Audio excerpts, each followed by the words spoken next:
एक सर्वोच्च नेता ज्याच्या विरोधात स्त्रिया रस्त्यावर आल्या, त्याच्या विरोधात आंदोलनं झाली, नैतिक पोलिसांची पथके रस्त्यावर फिरू लागली, डोक्यावरचा हिजाब सरकला तर नैतिक पोलीस जाब विचारू लागले.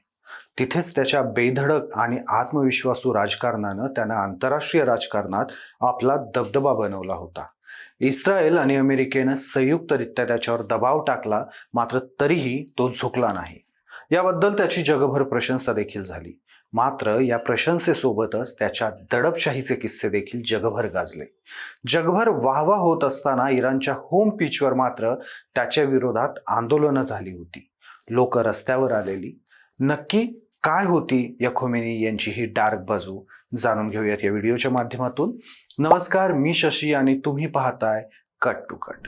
खोमेनी यांच्या कट्टरतावादी भूमिकेला समजून घेण्यासाठी अगोदर त्यांचा इतिहास थोडक्यात जाणून घेऊ. इराणचे सर्वोच्च नेते अयातुल्लाह खामनेई यांची अमेरिका आणि इस्रायलने संयुक्त कारवाईत हत्या केली आहे. सुरुवातीला फक्त अशा चर्चा चालू होत्या, मात्र त्यानंतर अमेरिका आणि इस्रायलकडून याबाबत अधिकृतरित्या माहिती आली आणि इराणनं देखील याबाबत 40 दिवसांचा शोक जाहीर केला, 7 दिवसांची सार्वजनिक सुट्टी जाहीर केली आणि अयातुल्लाह खमेनेई यांच्या मृत्यूवर शिक्कामोर्तब झालं. सय्यद अली हुसैनी खामेनेई म्हणजेच अयातुल्लाह खामेनेई यांचा जन्म 1939 साली इराणच्या उत्तरेकडील मशहद शहरात एका धर्मगुरूच्या पोटी झाला. त्यांना एकूण 8 भावंड होती. सर्वसाधारणपणे म्हणू शकतो अशा कुटुंबातून ते आलेले. घरात धार्मिक वातावरण असल्यानं आपसुकच अली हुसैनी यांचा ओढा धार्मिकतेकडे होता. त्यामुळे पुढे जाऊन त्यांनी 1958 ते 1964 दरम्यान कोम शहरात धार्मिक अध्ययन केलं.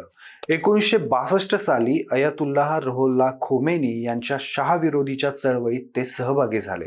पुढे इराणची शहाची राजेशाही उलथून लावण्यात आली आणि खोमेनी यांच्यासोबत खामनेई हे सत्तेत सहभागी झाले. अयातुल्लाह रुहुल्लाह खोमेनी यांनी पुढे शहाची राजवट उलथून टाकल्यानंतर विलायत ए फकीह या सिद्धांतावर आधारित सत्ता अस्तित्वात आणली.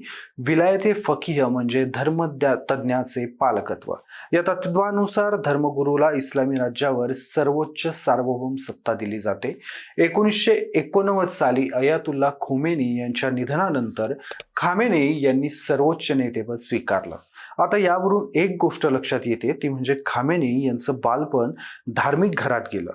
पुढे धार्मिक शिक्षण आणि धार्मिक तरुण मंडळींसोबत काम यामुळं आपसुकच त्यांच्यावर धर्माचा पगडा होता. ते स्वतः सर्वोच्च नेते बनल्यानंतर तर सत्ता त्यांच्या हातात आली होती.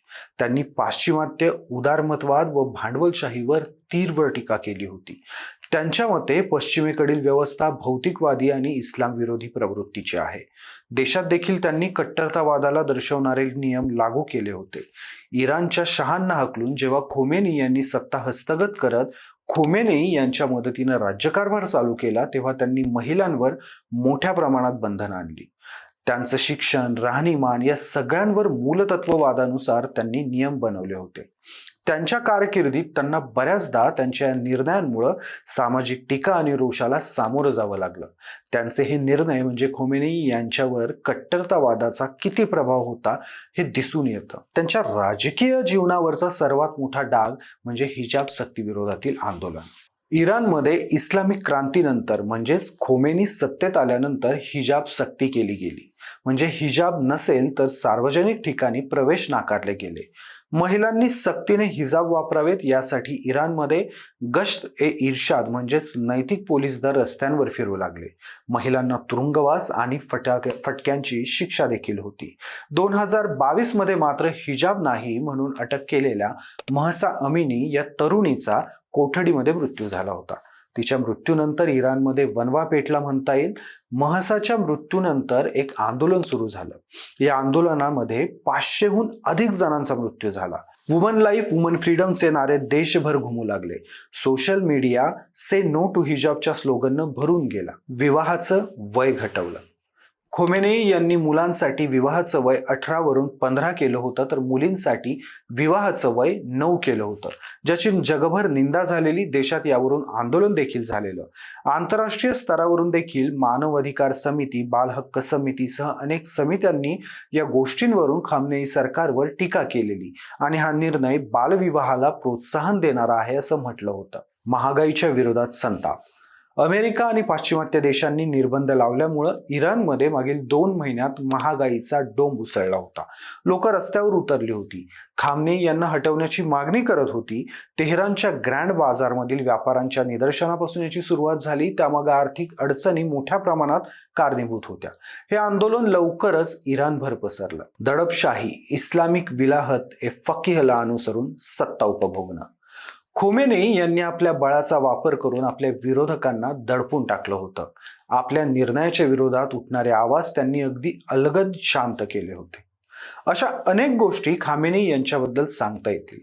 तुम्हाला या सगळ्यांबद्दल काय वाटतं? खामेनेई यांच्याबद्दल तुमचं मत काय आहे हे मला कमेंटमध्ये आवर्जून सांगा आणि कट टू कटला सबस्क्राईब करायला विसरू नका.